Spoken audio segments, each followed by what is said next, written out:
If you've ever had a builder or a tradie at your house, you know it's worth checking that the job is done properly. Defects and faulty work cost Australian homeowners more than $500 million each year. Now, honest mistakes can be the problem, but then there's the kind of tradie like the man you're about to meet. Linda Kincaid tracks him down and also reports on the reforms needed to help you get justice. Can you turn that off? Get it out of my face, mate. Dirty. Or I'll have you. Rotten. Do you normally start a job, take the cash and disappear? No. Scoundrels. People deserve to see you because of what you do, so that they don't do business with somebody like you. These are the rogue builders who've taken cash and taken off. He's just cleaned us out. All up $5,000 I'm out of pocket. The blocks were never delivered and the trench was never completed.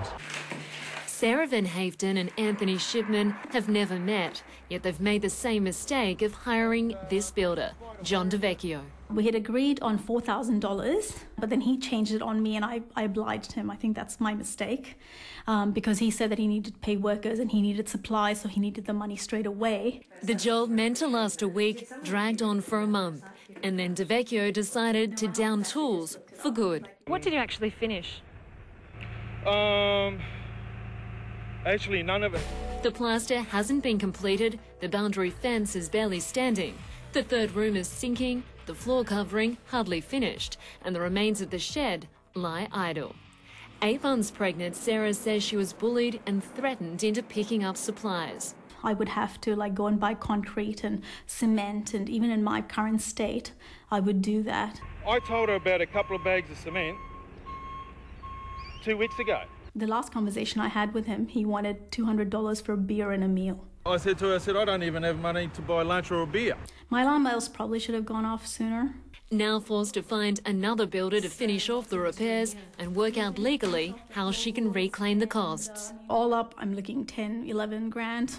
He spent about 3 months doing the digging, but only a few hours a week, only when I phoned him up to nag him and get him to come along. Anthony Shipman also paid cash up front for a fence to be built as a sound barrier at the front of his house. It was left like this. $3,000 in cash, yes. After I paid the money, he just never contacted me again. Anthony Shipman, how much did he pay you? Oh, I'm not sure. Mr Shipman took the matter to the Victorian Civil and Administrative Tribunal, known as VCAT, last year, and won a ruling against John DeVecchio, but he still hasn't seen a cent. I did not know where to find him. I did not know his address. His mobile number wasn't running. I had thought that he had skipped town. I'm more than happy to go to VCAT with that one. You're more than happy to give him his money back? No, to VCAT. Well, VCAT's already made a ruling against you on that matter. Well, give me the paperwork. VCAT have got no way of making the builder pay. President of the Builders Collective of Australia, Phil Dwyer, describes VCAT as a toothless tiger. They can just go from job to job and fail this person and fail the next person and the one after, and so it goes on. And they get away with it? They get away with it because there's no regulatory body there to make them comply with anything. In all states except Queensland, home warranty insurance is only a last resort scheme. Introduced in 2001 following the collapse of HIH, it doesn't cover all types of shoddy work. There is more protection by going to Coles New World or a Safeway and buying a $2 item than what you do the biggest investment of your lifetime, which is your home. And that is just ludicrous that governments are able to get away with that for so long. Queensland has by far the best and most effective strike rate, and the government does all the work. If you complain, they send out someone to inspect the property. Should the builder still fail to comply, it's the government who fights to recoup the losses and find you a new builder. That's been effectively operating on behalf of consumers in the industry for 28 years. Why reinvent the wheel? Victoria, on the other hand, is by far the worst. Even if you successfully prosecute a dodgy builder, you're lucky if you get back 20% of your money. It's difficult, of course, with some of these fly-by-nighters because they keep moving, they often find ways of not having assets. Victorian Consumer Affairs Minister Tony Robinson.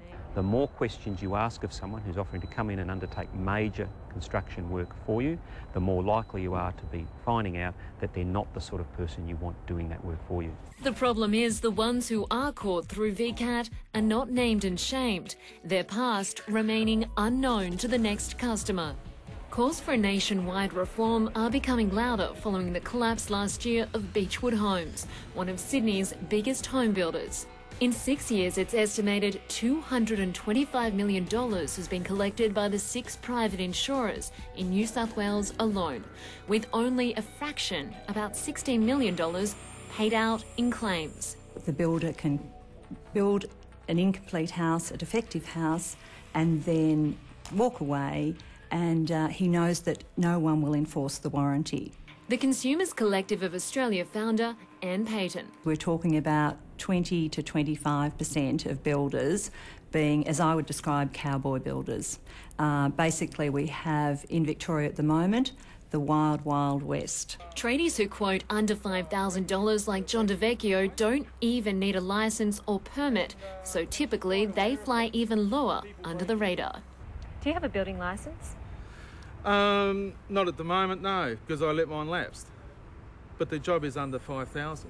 Until there's proper consumer protection, ensure your contract thoroughly states the agreement. Have detailed and approved drawings, ask for the quote on letterhead. Never pay more than 10% up front. Check the builder's registration and speak to the builder's previous clients. If possible, inspect the work. It's not fair on other people to be taken advantage of like this. You know, we're innocent people trying to do the best we can.